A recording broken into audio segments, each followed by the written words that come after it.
ناظرین، لندن میں حکومت کا شو اپنی توقعات کے برعکس بری طرح فلاپ ہو گیا۔ عوامی شرکت کم رہی اور حکومتی بیانیہ بھی اثر انداز نہ ہو سکا۔ سوال یہ ہے کہ ایسا کیوں ہوا؟ آئیے جانتے ہیں پوری تفصیل اسی ویڈیو میں۔ لندن میں ایک دوسرے پر الزامات، گالم گلوچ، ہتھکڑیاں لگ گئیں اور پولیس کی بھاری نفری، ہلڑ بازی، نعرے بازی، بائیکاٹ، سب کچھ ہوا۔ اور یہ بائیکاٹ کسی اور نے نہیں کیا بلکہ آپس میں ہی بائیکاٹ چل رہا۔ اسحاق ڈار صاحب نے اپنے ہی لائک مائنڈڈ میڈیا کا بائیکاٹ کر دیا اور لائک مائنڈڈ میڈیا نے پورے ایونٹ کا ہی بائیکاٹ کر دیا۔ بہت ہی دلچسپ مناظر کر لندن کی سڑکوں میں، اور یہ سارے کا سارا تماشا دیکھا پوری مغربی دنیا نے۔ اس کی ساری تفصیلات آپ کو آگاہ کریں گے، کیونکہ یہ پروگرام تھا شہباز شریف صاحب کی طرف سے، O P F overseas Pakistani foundation کی طرف سے، سرکاری محکمہ ہے اور اوورسیز پاکستانیوں کی ویلفیئر کے لیے یہ کام کرتا ہے۔ اربوں روپے کا بجٹ ہے، لیکن اس کو استعمال کیا جا رہا ہے سیاسی انتقام کے لیے، عوام دشمنی کے لیے اور عمران دشمنی کے لیے۔ یہ سب کچھ کیا جا رہا ہے۔ ایک خفیہ پروگرام ترتیب دیا گیا تھا جی، بڑے عرصے سے ترتیب دیا جا رہا تھا اور کئی مہینے پہلے ہمارے علم میں تھا، اور خفیہ دعوت نامے ارسال کیے جا رہے تھے، سیکیورٹی کی جا رہی تھی ایک ایک شخص کی، اور تقریباً 1000 دعوت نامے تقسیم کیے گئے 1000 لوگوں کو۔ بڑے کھابے بہت اچھے تھے اور اچھے کھابوں کا انتظام کیا گیا تھا، بڑے اچھے ہوٹل میں انتظام کیا گیا تھا۔ اس میں ابتدائی طور پر جو تفصیلات میں آپ کو بتا دوں کہ ابتدائی طور پر army chief general Asim Munir صاحب نے اور شہباز شریف صاحب دونوں نے اس پہ خطاب کرنا تھا۔ پہلے پروگرام تھا کہ صرف army chief general Asim Munir صاحب کے لیے یہ ایونٹ ترتیب دیا گیا۔ اس کے بعد فیصلہ ہوا کہ شہباز شریف صاحب بھی اس میں شریک ہوں گے، دونوں مل کر کریں گے، لیکن پاکستان تحریک انصاف اور اوورسیز پاکستانیوں نے اس پہ بھرپور احتجاج کا پروگرام بنایا، اعلان کر دیا، اور عمران خان صاحب کے جو ماسک ہیں ان کے سینکڑوں ہزاروں ماسک جو ہے وہ جمع کر لیے گئے، اور ایک بہت ہی منظم احتجاج کیا جانا تھا۔ جب ان چیزوں کا علم ہوا تو لوکل اتھارٹیز نے بھی اور پاکستان کے اپنے انٹیلیجنس اداروں نے بھی اور لندن ہائی کمیشن نے بھی خبردار کیا کہ جناب یہ ایونٹ آپ اس میں army chief general Asim Munir صاحب بالکل مت جائیں۔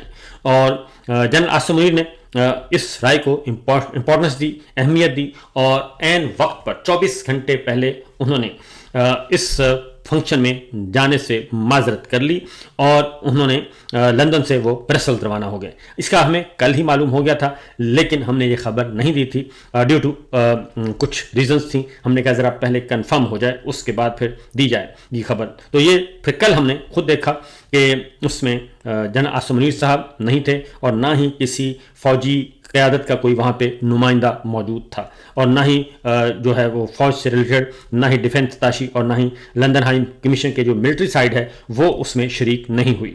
تو یہ تو ہو گیا ایک بات کی، اور اس کی وجہ صرف ایک ہی تھی کہ بھرپور قسم کا احتجاج کیا۔ اس سے پہلے اوورسیز پاکستانیوں کو پی ٹی آئی کی جو لیڈرشپ ہے اس کو انگیج کیا گیا، اس سے بات چیت کی گئی، اور انہوں نے کہا گیا کہ آپ زرداری صاحب کو جو کچھ مرضی کہہ لیں، شہباز شریف صاحب کو کچھ کہیں، نواز شریف صاحب کو کچھ کہیں، ہمیں کوئی اعتراض نہیں، لیکن آپ army chief general Asim Munir صاحب کے بارے میں کوئی ایسی بات نہ کریں، اور اس کے بینرز، پوسٹرز اور نعرے بازی ان سے متعلق نہیں ہونی چاہیے۔ لیکن اوورسیز پاکستانیوں نے یہ بات نہیں مانی، اور کل بھی ہم نے دیکھا کہ جو مشن حکم اذاں اس میں بھی، اور اس کے بعد ہوٹل کے باہر بھی بھرپور طریقے سے پاکستان تحریک انصاف کے رہنماؤں نے، کارکنان نے، اوورسیز پاکستانیوں نے، پروفیشنلز نے وہاں پہ بھرپور خواتین و حضرات نے احتجاج کیا، اور پورے برطانیہ سے آئے ہوئے تھے، اور جس کے بعد پورے وہ نعرے بھی خاص طور پہ جنرل صاحب کے خلاف اور ان کی ایکسٹینشن کے خلاف نعرے لگتے رہے۔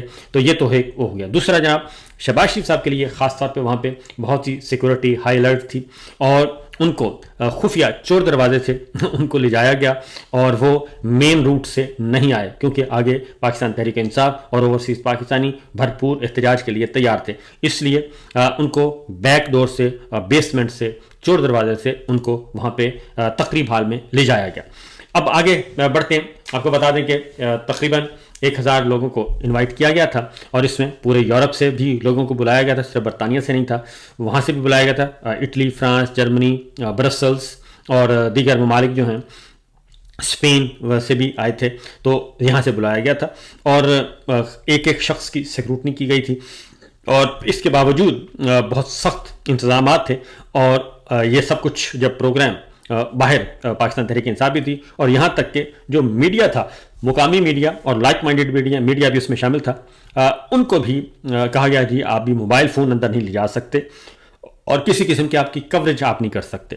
اور اس پہ جو لائک مائنڈڈ مقامی میڈیا تھا اس نے پھر بائیکاٹ کیا. اس نے کہا اگر ہمیں اجازت نہیں ہوگی کوریج کی تو پھر ہم نے اندر جا کر کیا کرنا. اور ویسے بھی انہوں نے کہا کہ جنرل آصم منیر صاحب نہیں آئے تو پھر ہم نے شہباز شریف صاحب کی کوریج کیا کرنی, لہٰذا ہم نہیں جائیں گے. اور انہوں نے بھی کر دیا بائیکاٹ. اس کے بعد پھر دو گروپوں میں جھگڑا ہو گیا اور پھر الزامات لگائے گئے. پھر وہاں پہ موقع پہ ایک انوسنٹ شہری کو گرفتار کیا گیا, ان کی تلاشی لی گئی, اس کے پاس سے کچھ نہیں نکلا اور انہوں نے بتایا کہ یہ میرے ساتھ زیادتی کی گئی, غلط الزامات لگائے گئے. اس کے بعد اسحاق ڈار صاحب جی وہاں سے انہوں نے جب پتہ چلا کہ یہ آپس میں ہی جھگڑ پڑے ہیں تو اسحاق ڈار صاحب وہاں سے ان کا گزر ہوا, کیونکہ وہ بھی آئے ہوئے ہیں, خواجہ آصف صاحب بھی, ساری جو کابینہ ہے, اہم جو کچن کیبنٹ ہے وہ بھی موجود ہے اس وقت لندن میں. وہ ایک الگ داستان ہے. تو اسحاق ڈار صاحب سے پوچھا گیا تو انہوں نے کہا جی کہ یہ بہت ہی بدمزگی ہے اور یہ زیادتی ہے آپ لوگوں نے کی ہے, جو میں آپ سے کوئی بات نہیں کرتا. تو لہٰذا انہوں نے شیشہ بند کیا گاڑی کا اور وہ بھی چل دیے. یا آپ سن بھی لیں کہ وہ کیا کہہ رہے ہیں. آپ پہلے آپس میں پاکستانی سوچے کہ آپ نے کیا کیا آج, اور آپ کو سب کو جو بھی انوالو ہے شرم آنی چاہیے. میں اسی آپ سے کوئی بات نہیں کر رہا, یہی مشورہ دوں گا کہ پاکستانی امبیسڈر ہیں آپ سب, اور یہ انتہائی. یہ تو آپ کا ہو گیا جی لندن کا ایونٹ, کیونکہ بہت اہتمام کیا گیا تھا. اور 1000 میں آپ کو بتا دوں کہ 1000 لوگوں کو انوائٹ کیا گیا تھا. تقریباً 6 سے 700 کے درمیان لوگ آئے. وہاں پہ مفت کھانے کا انتظام تھا اور بہت ہی اچھا لیوش قسم کا جو ہے وہ ڈنر کا انتظام کیا گیا تھا. اور اس لیے وہ بھی لوگوں نے کہا کہ چلیں جناب ہم جاتے ہیں. اور اس میں ذاتی طور پہ ایسے لوگوں کو بھی جانتا ہوں جو مسلم لیگ نواز کے نہیں تھے لیکن وہ گئے تھے جائزہ لینے کے لیے کہ اندر دیکھیں ذرا حال حوال کیا ہیں. تو ہمارے بھی اس میں کافی دوست موجود تھے, تو انہوں نے بھی ہمیں بتایا, اور باہر کے حالات تو ہم خود ہی دیکھ رہے تھے. سارا کچھ جو کچھ ہو رہا تھا وہ ہماری آنکھوں کے سامنے ہی تھا. ناظرین آپ لوگوں نے ویڈیو دیکھ لی, اب اس پر کچھ بات کرتے ہیں. لندن میں حکومت کی جانب سے منعقدہ شو جیسے بڑی کامیابی کے طور پر پیش کرنے کی کوشش کی جا رہی تھی. حقیقت میں توقعات پر پورا نہ اتر سکا.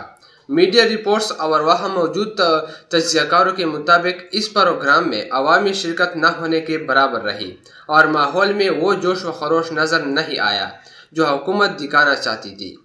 حکومتی رہنماؤں نے اس تقریب کے ذریعے اپنی پالیسیوں اور کارکردگی کو اجاگر کرنے کا منصوبہ بنایا تھا, لیکن کمزور انتظامات اور عوامی عدم دلچسپی نے اس بیانیے کو نقصان پہنچایا.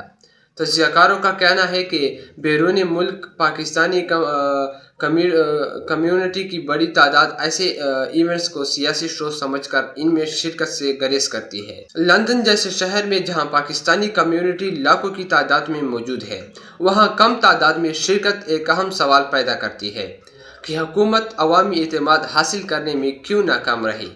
ناقدین کے مطابق یہ ناکامی اس بات کی علامت ہے کہ عوامی سطح پر اعتماد بحال کرنے کے لیے صرف تقاریر کافی نہیں بلکہ عملی اقدامات ضروری ہے.